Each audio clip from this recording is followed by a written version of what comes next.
Here we are at a trusty charge point station. This is in beautiful British Columbia in Richmond.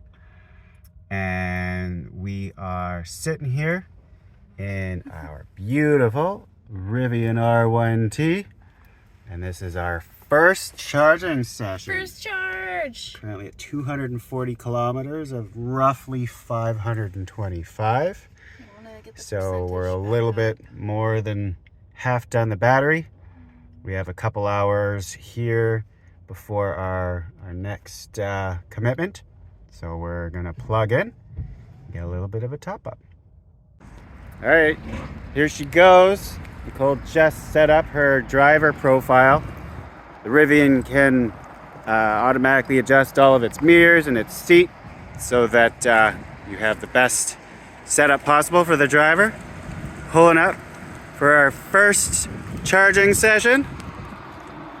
You look at this here, it's got 3 little dots. Poke that. Nicole's got to put it in park first. Poke the 3 little dots. That opens it up. So it does both the standard level 2 J1772 plug, and then there's also the CCS plug here as well. But we're charging on level 2 right now on our charge point station. Here we are. So it looks like we're at 42%, 240 kilometers remaining, and it is currently, I don't know what time it is. What time is it, Richard? Almost 4. 4 o'clock, say. Okay, so let's see how long it's going to take to charge up. And we want to go only to 80%. That's how you keep your battery fresh.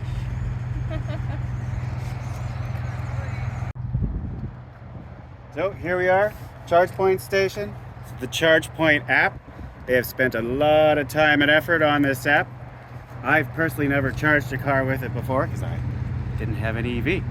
So this is my first charge. We're going to say start charge. It's going to contact the station, which it did. Whoa, it just knew you were here, or did you have to select the station on the app? No, it's like GPS. Wow. So okay. You take your station plug, take your charging port. Make sure, this is a big feature, push that in. I've seen so many chargers with that piece broken. Stop doing that, people. Push it in, unplug, click it in. All right, it is green and it is charging. Yeah, it says right now it's charging at 2.2 kilowatts, just went up to 4.5. This can go up to 7.2. 7.2. Oh, look, we're at 7.1, it said. There you go. Cool. We've got $2 or $2 thereafter is $5. Our green bar is flashing, indicating that it is charging. So cool. 7.1 kilowatts. That's a fast charger. Does it say what percentage we're at on the screen? No, but it does say that on Oh, it your says phone. on your phone. Okay, let's have a look. I think. Charging details. Nothing, because we just started, and it's not that fast. Okay. Well, let's go sit out of the rain for a bit, and we'll check in on it in a few minutes. Sounds good. So this is what we're looking at inside the vehicle. It's showing our kilometers. We're in conserve mode. Looks like to get to 70% is the goal here.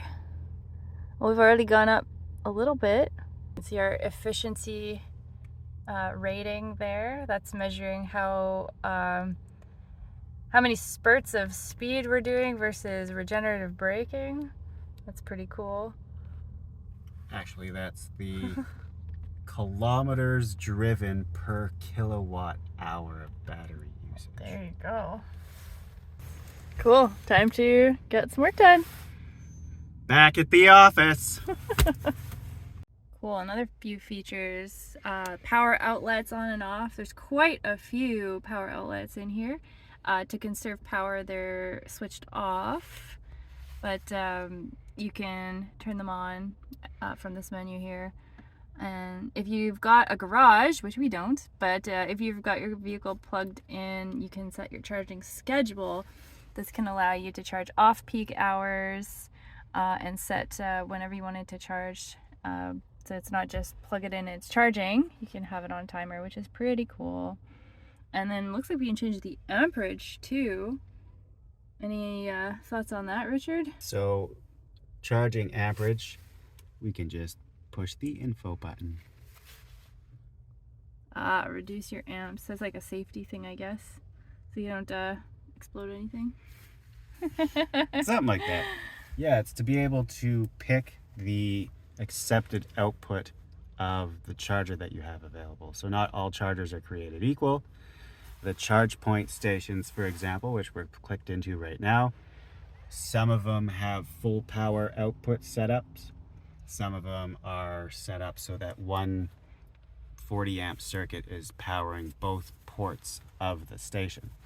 So in situations where there simply isn't enough power, or say there's too much power for whatever reason, you can change the charging amperage that the car accepts. So 40 amp circuit works out. Math. Electricians speak all that kind of stuff. Don't really know. But from my understanding, there's a 20% variable rate between the amperage at the breaker and the amperage that actually comes into the car. So 40 amp breaker minus 20%, 32 at the plug. So if you had a 50 amp breaker, the math would set there. If you had, say, a 40 amp breaker split into two, powering one station, two people plugged in at the same time, then that means there's 20 amps coming per port. So 20% of that works out to about 16 at the plug. Math. Wow. Way over my head, but Cool to know. that's what that means. Very cool. Thanks for sharing, Richard. So we're just waiting for our charge. We've already got 6 kilometers. Awesome. We're here in Richmond, BC, and we've been here quite a lot, as you might have seen on some of our videos. It's kind of our old stomping grounds. But since we picked up the Rivian, we have a bit of time to wait to get our weather floor mats and our crossbars. But once we have those crossbars, we're going to be able to pick up a rooftop tent. And from there, we are going to be able to hit the road, heading up north first. Still working out the exact route, the exact places we are going to go, but we're going to figure that out shortly. But in the meantime, we have our regular old tent with us. And this rain is supposed to stop in the next couple of days, so we're gonna just head out somewhere around the Lower Mainland and test out some stuff, and yeah, just go get out into the woods for a little bit. We've been working hard, and I think it's time to go for our inaugural camping trip. As you can see, we're now at 50% battery. Charged up to 287 kilometers. Interestingly enough, I have the ChargePoint app here, and it says it's added 37 kilometers of range for a whopping $3 total cost. That's Canadian, by the way. But here it says 48 kilometers. I'm not sure about why. However, I'm thinking that the information that was sent to ChargePoint on the vehicle's battery system was built off of their standard drive mode, but here we are on conserve, and so you get a little bit of an uptick on the amount of charging you get when you're in conserve mode. That's probably why. We go change the calculation to all-purpose. Always learning something new about this car. But I bet that would be a lot more in line with what ChargePoint says it added. Instead of 50 kilometers, it'd be 37-ish. But there you go. Anyway, thought that was cool. Alright, here we go. We're gonna finish our first charging session. How'd we do?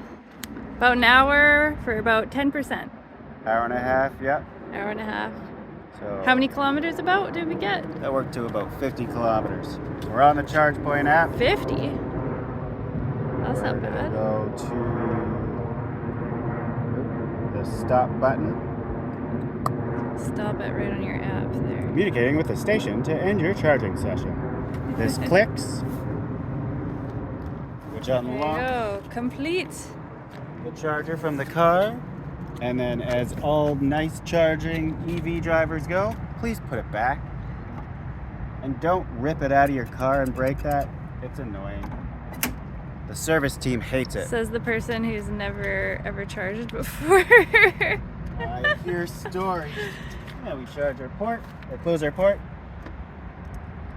There you That's go. it. Back on the road. Now we're back. Ready to rip.